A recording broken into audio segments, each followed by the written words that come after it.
Okay, I'm back. I have counted my locks and recounted, and I think I counted them once again. Okay, this is what happened.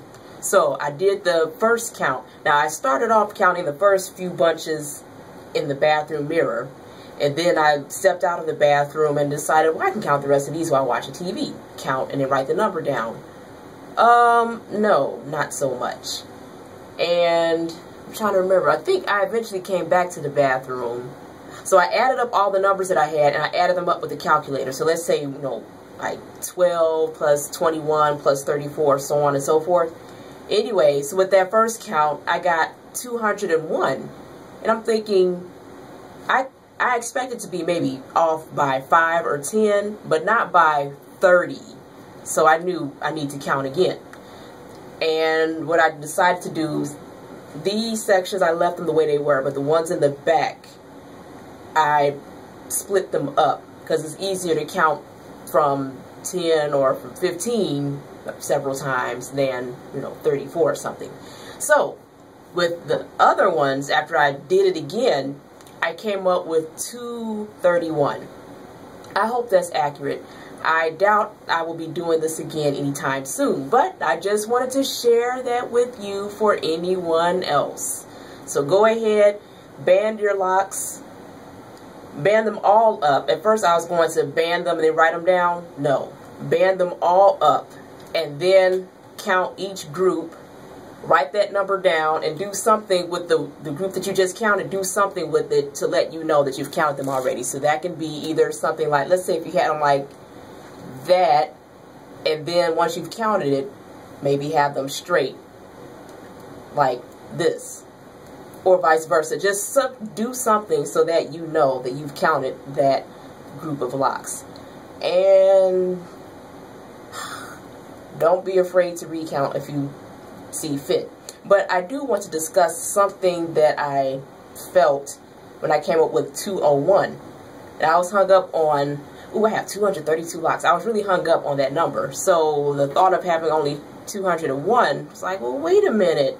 Well, I'd like the idea of having 232.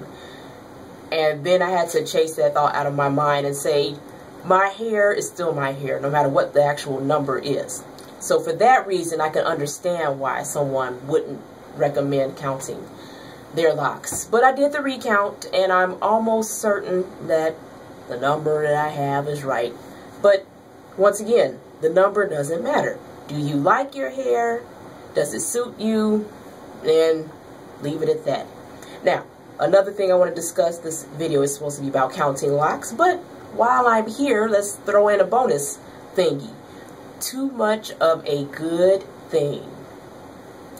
For the past, it hasn't even been weeks. Let's just say we're coming up to the end of November, so let's just say since August, I've been really enjoying rolling my hair up with the rag curls. You've seen a couple of those videos, probably. That looks nice, easy to do, but I've done it too often. Almost every week or every other week, but way too often, especially considering my locks are still less than 2 years old. And what I've noticed, well, you can't see it now because I just washed my hair, but whenever you roll up your hair, you pull the hair taut in order to get a good curl. And I was thinking about it, so this part of the hair is already sort of mature.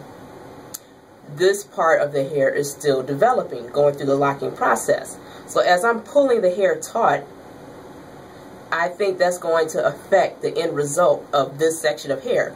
And my mind fast forwarded to months down the line where maybe this part of my locks would be thin as a result of me curling them too often. So I'm going to have to discipline myself and resist the urge to curl my locks for the next, I probably need to take a full month off from curling my hair, but at the very least 2 weeks. So that's going to be a struggle for me, but I'll work through it one day at a time. Okay, that's a whole nother thing. So I just have to get creative, and that's good for you because whatever I come up with, I will share with you. The reason why I like to curl my hair is because it's at a length where it's not exactly long. It's too long to be short and too short to be long. And it just falls in my face. And it does this and does this and does this. I am seriously contemplating cutting bangs in my hair because I think I'd be more apt to leave my hair alone if I could just let it hang like this. Let all of the hair hang and then cut some bangs about there. And that's still a length where I can sweep them to the side and do something with them. So I may do that or I may not. But the point is, the goal is to not curl my hair for at least 2 weeks. Give my hair a chance to go through its thing. So eventually, sometime this week, I actually retwist it. Uh-oh, and I hear somebody calling me. It sounds like my little man. He just woke up from his nap. All right, so thank you for tuning in. Until next time.